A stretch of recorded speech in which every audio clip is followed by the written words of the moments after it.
کہ جو پارلیمنٹ پر حملہ ہوا تھا، اس کی میں ڈیٹیل بعد میں آپ کے سامنے رکھتا ہوں، کیونکہ یا صادق صاحب نے ایک بڑا اہم حکم دیا ہے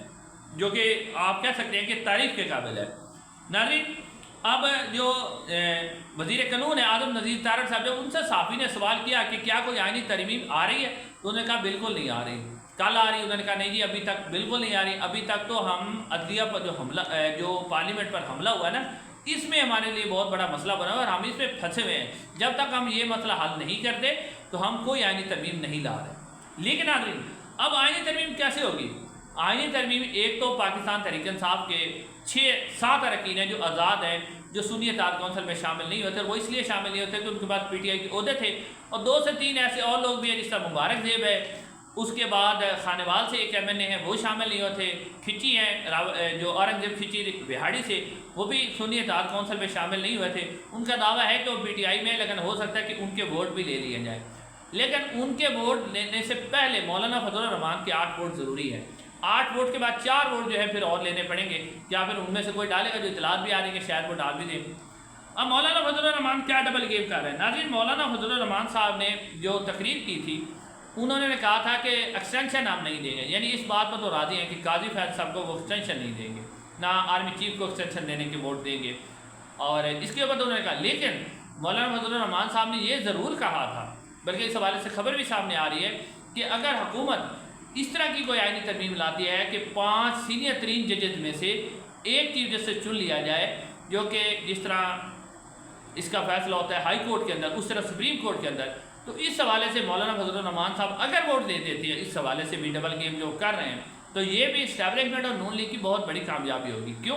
کیونکہ جسٹس امین الدین خان جو کہ 4تھے نمبر پر ہیں، وہ ان کو چیف جسٹس آف پاکستان لگانا چاہتے ہیں، اور جسٹس امین الدین خان جو ہیں وہ قاضی فیض عیسیٰ سے بھی الٹرا پرو میکس ہیں۔ تو اب دیکھتے ہیں کہ اس حوالے سے حکومت کیا کل آئینی ترمیم آتی ہے، اور کہا یہ جا رہا ہے کہ دونوں ایوانوں کا اجلاس بلایا جائے گا، ٹی وی پر ٹکر بھی چلائے گئے تھے، تو کیا اس حوالے سے کوئی آئینی ترمیم آتی ہے؟ اور مولانا فضل الرحمان کا کردار بہت ہی اہم ہوگا اس کے اندر، کیونکہ سینٹ میں مولانا فضل الرحمان صاحب کے بغیر جو ہے وہ نمبر پورے نہیں ہیں۔ اگر مولانا فضل الرحمان صاحب ووٹ دے دیتے ہیں تو ان کے نمبر پورے ہیں، لیکن آپ دیکھتے ہیں کہ مولانا فضل الرحمان صاحب کیا کرتے ہیں، یہ بھی بڑی اہم بات ہے۔ اس کے بعد ناظرین، جو سب سے اہم بات ہوئی ہے وہ یہ ہوئی ہے کہ آج اسپیکر قومی اسمبلی ایاز صادق صاحب نے بڑی اہم بات کی ہے۔ انہوں نے ایک تو جو پارلیمنٹ لاجز ہیں انہیں سب جیل قرار دیا ہے، اور وہ اس لیے قرار دیا کہ جب تک اسمبلی کا اجلاس کنٹینیو ہے، اور انہوں نے کہا کہ اس اجلاس اتوار کو بھی چلتا رہے گا،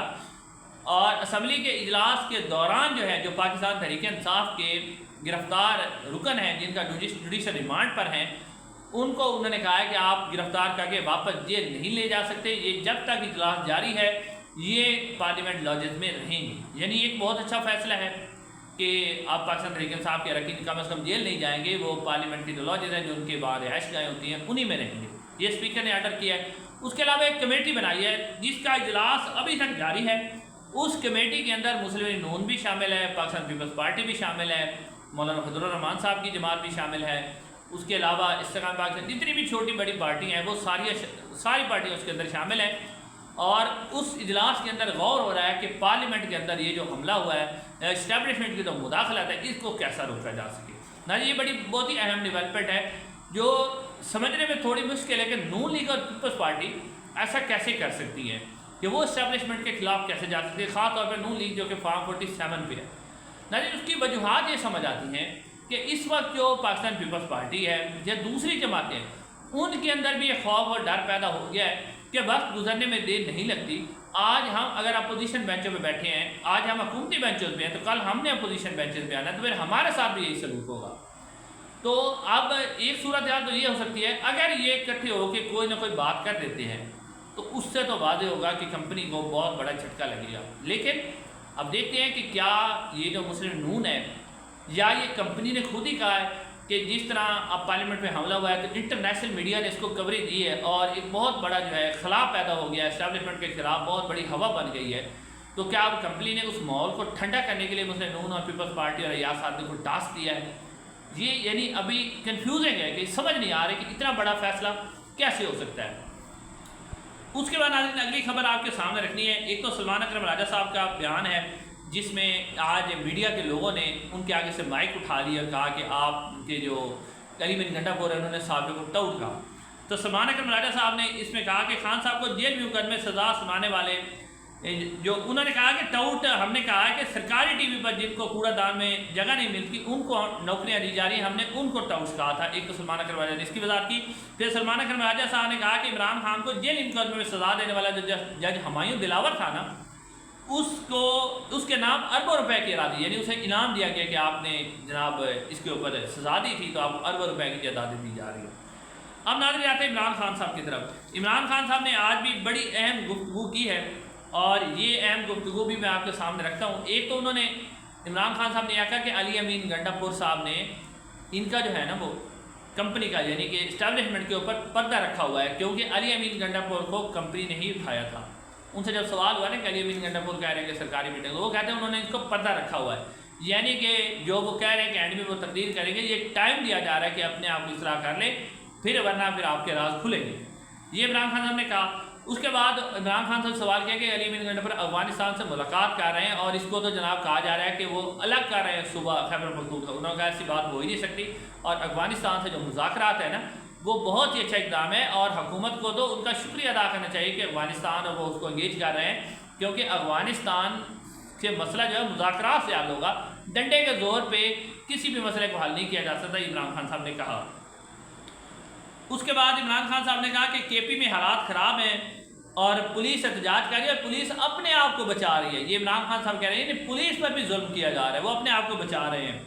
انہوں نے کہا کہ 8 سپتمبر کو عمران خان صاحب نے کہا کہ ہر صورت میں جلسہ ہوگا لاہور کے اندر, این او سی ملے یا نہ ملے, بہت ہو گیا جی, آپ نے ہمیں بہت ڈرا لیا, ہم اب ڈرنے والے نہیں, ہم اپنا کام کریں گے. اور اس وقت جو پارلیمنٹ پہ حملہ ہوا نا, اس کے بعد پی ٹی آئی کے اندر ایک نیا قسم کا جوش اور ولولہ بھر گیا. اس کے بعد عمران خان صاحب نے کہا کہ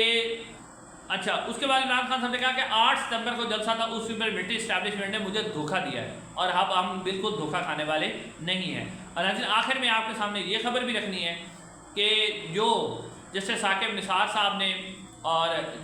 جو چیف جسٹس نے اور جو ڈیم فنڈ تھا جس کے اوپر بڑا جناب ایک قسم کا مسلم نون اور کمپنی کی طرف سے, حالانکہ وہ جو ڈیم بنانے کا فارمولہ تھا وہ بھی جناب باجوہ نے دیا تھا, اس کے بعد جو ہے اس کے اوپر بڑی تنقید کی گئی, وہ پیسے جو ہے عمران خان کھا گیا اور بابا رحم تھے ثاقب نثار کا نام لیا کہ وہ کھا گیا ہے. تو اب خبر یہ سامنے آئی ہے کہ جناب حکومت پاکستان نے وہ جو سپریم کورٹ آف پاکستان میں ڈیم کے پیسے پڑے ہوئے ہیں اس میں سے 20 ارب روپے سپریم کورٹ آف پاکستان سے مانگ لیے ہیں. اسے کہتے ہیں تھوک چاٹ, یعنی پہلے اسی کے اوپر بیانیاں بنا رہے ہیں, اب وہی سے پیسے مانگ رہے ہیں. پہلے تو آپ کہہ رہے تھے کہ پیسے کھا گئے عمران خان اور جو جسٹس ثاقب نثار ہے وہ کھا گئے, تو اب کس لیے آپ پیسے پھر مانگ رہے ہیں. ان شاء اللہ اگلی ویڈیو میں ملاقات ہوگی. السلام علیکم.